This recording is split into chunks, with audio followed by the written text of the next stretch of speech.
요한이 전한 거룩한 복음입니다.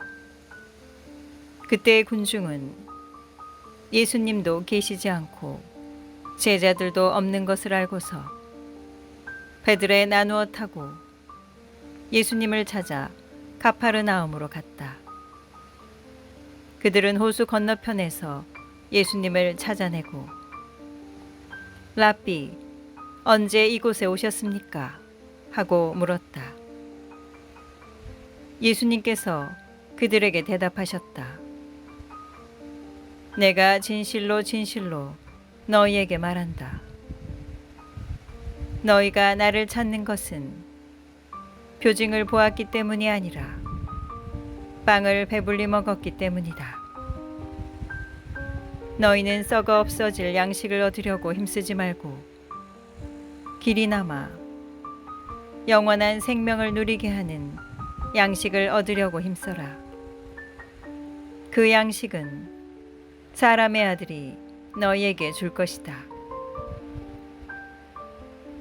하느님 아버지께서 사람의 아들을 인정하셨기 때문이다. 그들이 하느님의 일을 하려면 저희가 무엇을 해야 합니까? 하고 묻자 예수님께서 그들에게 대답하셨다.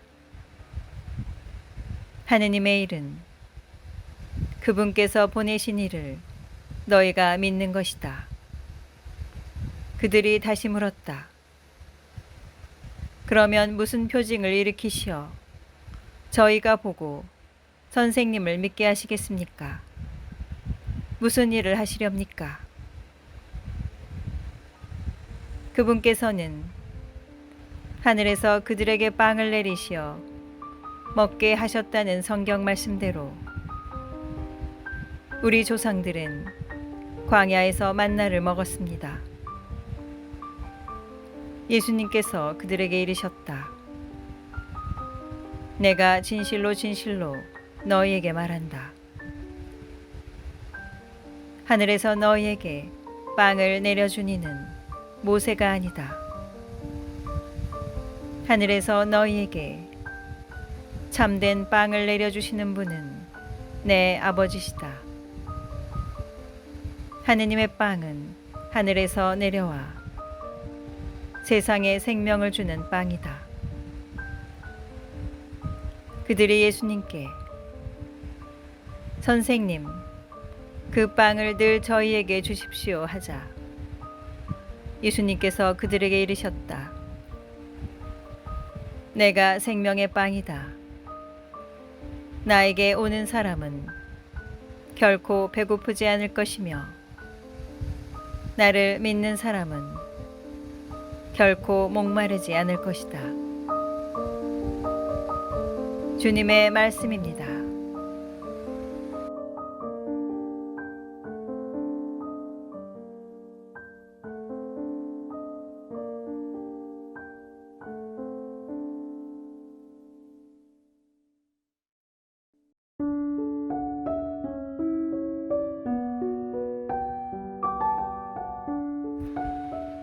오늘의 묵상입니다.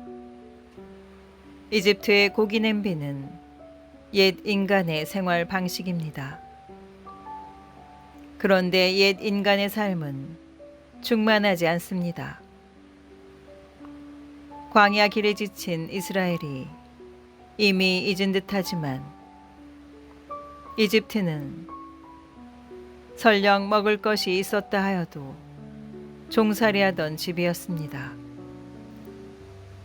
그 땅에서 이스라엘이 억눌려 부르짖었기에 하느님께서 들으시고 그들을 해방시켜 주시는데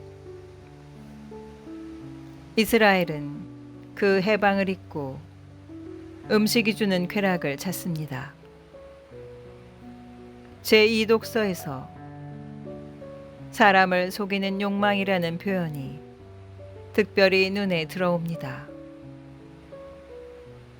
욕망, 어떤 것을 좋다고 여기고 그것을 가지고 싶어 하는 것이지요.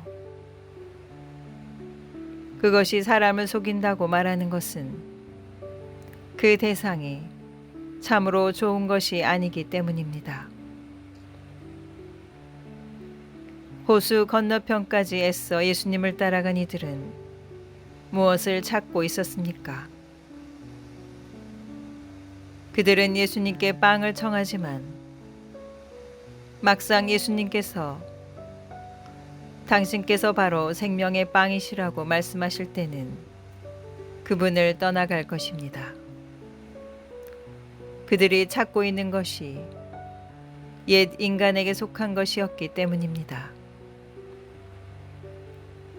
그들은 날마다 음식을 구하려고 수고하지 않기를 바랍니다. 그런 사람들에게 예수님께서 지금 찾고 있는 것을 더 이상 찾지 말라고, 그 빵이 생명을 주지 않는다고 말씀하실 때 그들은 옛 인간을 벗어버리지 못합니다.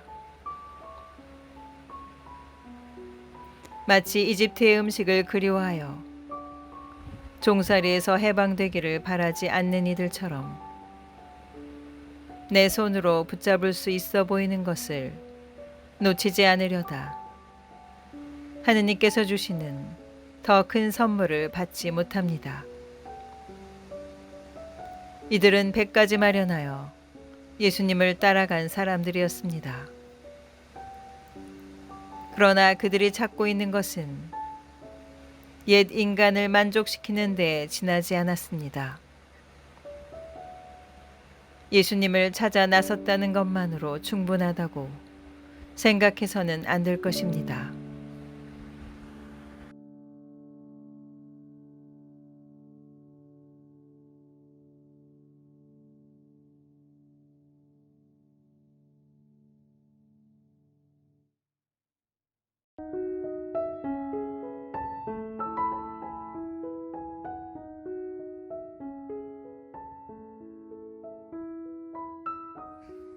요한이 전한 거룩한 복음입니다.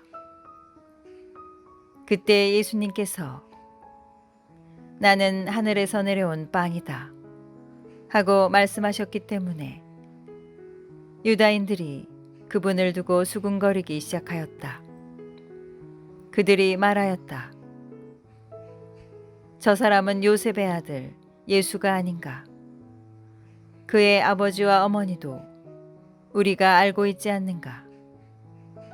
그런데 저 사람이 어떻게 나는 하늘에서 내려왔다고 말할 수 있는가? 그러자 예수님께서 그들에게 대답하셨다. 너희끼리 수군거리지 마라. 나를 보내신 아버지께서 이끌어 주지 않으시면 아무도 나에게 올 수 없다. 그리고 나에게 오는 사람은 내가 마지막 날에 다시 살릴 것이다. 그들은 모두 하느님께 가르침을 받을 것이다라고 예언서들에 기록되어 있다. 아버지의 말씀을 듣고 배운 사람은 누구나 나에게 온다. 그렇다고 하느님에게서 오니 말고 누가 아버지를 보았다는 말은 아니다. 하느님에게서 오니만 아버지를 보았다. 내가 진실로 진실로 너희에게 말한다. 믿는 사람은 영원한 생명을 얻는다. 나는 생명의 빵이다. 너희 조상들은 광야에서 만나를 먹고도 죽었다. 그러나 이 빵은 하늘에서 내려오는 것으로 이 빵을 먹는 사람은 죽지 않는다. 나는 하늘에서 내려온 살아있는 빵이다. 누구든지 이 빵을 먹으면 영원히 살 것이다. 내가 줄 빵은 세상에 생명을 주는 나의 살이다. 주님의 말씀입니다.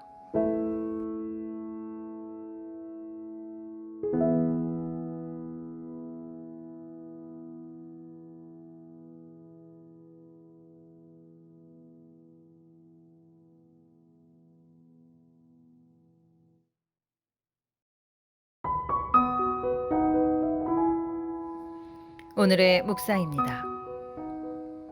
우리가 이미 지니고 있는 믿음이 얼마나 놀랍습니까? 예수님께서 나는 하늘에서 내려온 빵이다 라고 말씀하셨을 때 사람들은 쉽게 받아들이지 못하였습니다. 예수님을 직접 뵙고 그분의 말씀을 듣고 그분께서 이루시는 표징들을 보았는데도 믿지 못하였습니다. 예수님의 가족을 알고 있다는 사실 때문에 그분께서 하늘에서 내려오셨다는 사실도 받아들이지 못하였습니다. 그러나 우리는 그분께서 하느님이심을 믿고 하느님께서 사람이 되셨음을 믿으며 인간 어머니에게서 태어나셨음을 믿습니다. 그분께서 우리에게 당신의 몸을 먹으라고 내주셨다는 것도 믿고 우리가 받아 모신 성체가 그 몸이라는 것도 믿으며 그 몸이 영원한 생명을 준다는 것도 믿습니다. 지금까지 열거한 내용은 모두 기본 교리이고 이것을 믿지 않는다면 신자가 아니라고 하여야 할 것입니다. 우리는 어떻게 이것을 믿을 수 있을까요? 어쩌면 설명할 수 없을 것입니다. 교리의 논리성을 따지기 전에 어려서부터 이미 신자가 되어 있던 경우도 있고 성장해서 다른 어떤 이유와 사정으로 믿음을 받아들인 경우도 있으며 드물게는 책이나 말로 설득되어 받아들이기도 합니다. 신앙을 다른 사람에게 이해시키려 할 때도 어떤 사람은 받아들이고 어떤 사람은 거부합니다. 오랫동안 신앙을 지니고 있다 보면 내가 신앙을 지니고 있다는 것이 놀랍게 느껴지지 않을 수 있습니다. 그러나 예수님께서는 믿지 못하는 이들에게 나를 보내신 아버지께서 이끌어주지 않으시면 아무도 나에게 올 수 없다라고 말씀하십니다. 나에게 조그마한 믿음이라도 있다면 그것은 아버지께서 나를 예수님께 이끌어 주셨기 때문입니다.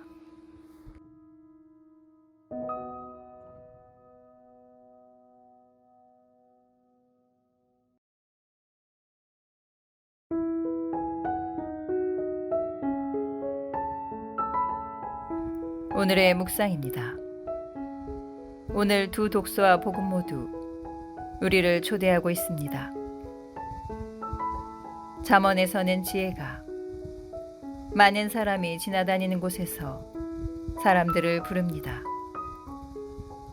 지혜로운 사람들만을 부르는 것이 아니라 오히려 지각 없는 이에게 자신이 주는 양식을 먹으라고 합니다. 어려운 점은 지각 없는 사람이 과연 그 초대에 귀를 기울이는가 하는 점입니다. 잠언에서는 지혜가 금보다 귀하다고 거듭 말하지만 그 지혜의 가치를 알아보지 못하는 자에게 지혜의 초대는 수고스럽게만 보입니다. 한편 에페소서는 술에 취하고 방탕한 생활을 하지 말며 성령으로 충만하여 하느님을 찬양하며 살도록 초대합니다. 이 초대도 쉽지는 않아 보입니다. 지금이 악한 때라고 하면서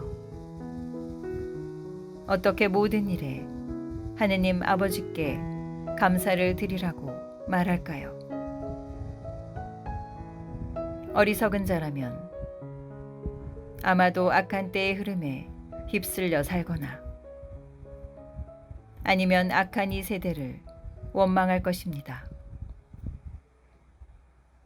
그러나 지혜로운 사람은 악한 세상 안에서도 지금 주어진 시간을 구원의 시간으로 살아갈 것입니다. 복음 또한 조대입니다. 잠언의 조대에서와 비슷하게 예수님께서는 당신께서 주시는 양식과 음료를 받아 먹으라고 부르십니다. 그런데 이 조대 때문에 말다툼이 일어납니다. 예수님께서 빵의 기적을 일으키시고 사람들에게 육신의 배고픔과 목마름을 해소하여 주실 때는 말다툼이 일어나지 않고 많은 이가 모여들지만 영원한 생명을 위한 참된 양식과 음료를 받으라고 하실 때는 사람들이 갈라집니다. 이 사람들은 예수님께 무엇을 구하고 있었습니까? 예수님에게서 다만 육신의 양식을 구하려 하는 이들은 결국 예수님을 떠나가고 말 것입니다.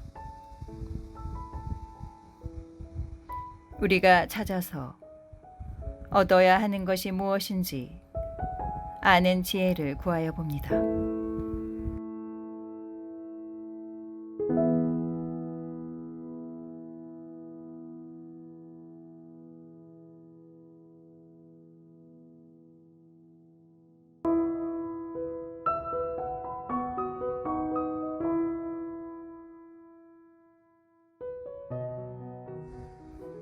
요한이 전한 거룩한 복음입니다.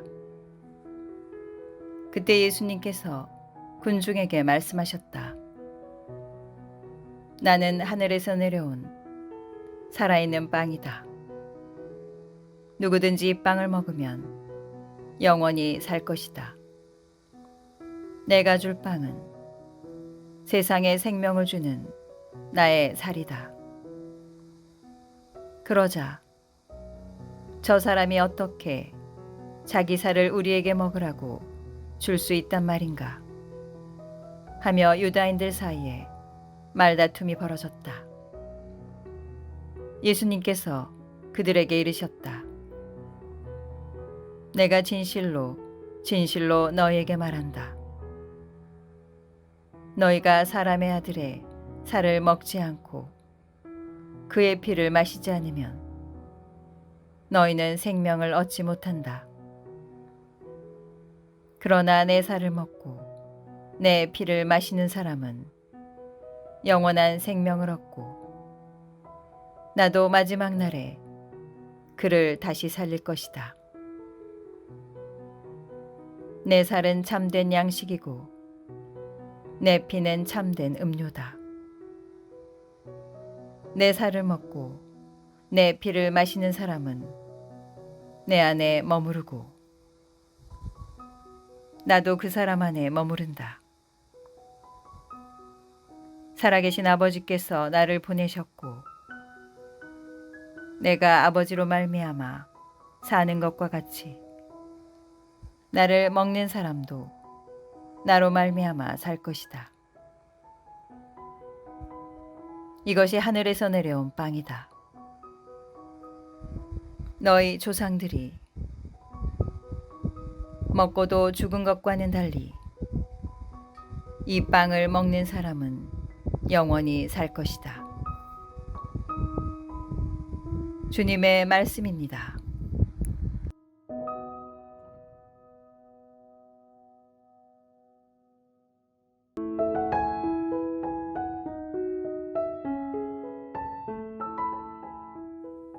요한이 전한 거룩한 복음입니다. 그때 제자들 가운데 많은 사람이 예수님께서 말씀하시는 것을 듣고 말하였다. 이 말씀은 듣기가 너무 거북하다. 누가 듣고 있을 수 있겠는가? 예수님께서는 제자들이 당신의 말씀을 두고 투덜거리는 것을 속으로 아시고 그들에게 이르셨다. 이 말이 너희 귀에 거슬리느냐? 사람의 아들이 전에 있던 곳으로 올라가는 것을 보게 되면 어떻게 하겠느냐? 영은 생명을 준다. 그러나 육은 아무 쓸모가 없다. 내가 너희에게 한 말은 영이며 생명이다. 그러나 너희 가운데에는 믿지 않는 자들이 있다. 사실 예수님께서는 믿지 않는 자들이 누구이며 또 당신을 팔아넘길 자가 누구인지 처음부터 알고 계셨던 것이다. 이어서 또 말씀하셨다. 그렇기 때문에 아버지께서 허락하지 않으시면 아무도 나에게 올 수 없다고 너희에게 말한 것이다. 이 일이 일어난 뒤로 제자들 가운데에서 많은 사람이 되돌아가고 더 이상 예수님과 함께 다니지 않았다. 그래서 예수님께서는 12 제자에게 너희도 떠나고 싶으냐 하고 물으셨다. 그러자 시몬 베드로가 예수님께 대답하였다. 주님, 저희가 누구에게 가겠습니까? 주님께는 영원한 생명의 말씀이 있습니다. 스승님께서 하느님의 거룩하신 분이라고 저희는 믿어왔고 또 그렇게 알고 있습니다. 주님의 말씀입니다.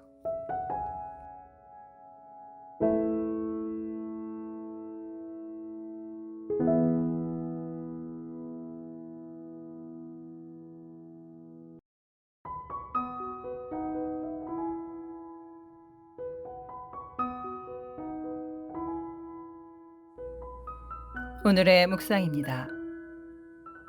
제자들 가운데에서 많은 이가 돌아갔다는 구절이 눈에 들어옵니다. 단순히 빵을 찾아왔던 군중이 아니라 그래도 그들 나름으로 예수님의 가르침을 배우려고 하던 이들이 돌아서서 떠나간 것입니다. 그런데 예수님께서는 그들을 붙잡지도 않으십니다. 그래도 이 말씀이 생명의 말씀이라며 남아있겠다는 이들만 예수님 곁에 있습니다. 예수님의 말씀은 듣기에 거북할까요? 영원한 생명의 말씀일까요? 듣기에 거북하다고 한 이들도 틀린 말을 한 것은 아니라고 생각합니다. 요한 복음서 6장에서는 예수님께서 당신의 살을 먹고 그 피를 마시라고 하신 말씀 때문에 떠나갑니다. 성경의 다른 부분들에서는 예를 들어 예수님께서 당신의 순환과 부활을 예고하실 때 제자들은 듣기 거북해합니다. 포도밭의 일꾼들은 포도밭 주인이 후하다고 하여 화를 내고 집을 나갔다가 돌아온 둘째 아들을 아버지가 받아주자 첫째 아들은 집에 들어가지 않으려 합니다. 자기를 버리고 제 십자가를 지고 따르라는 말씀도 가진 것을 팔아 가난한 이들에게 주고 따라오라는 말씀도 듣는 이에게는 편하지 않습니다. 예수님의 말씀을 직접 듣던 그 시대 사람들만이 아니라 오늘날에도 마찬가지입니다.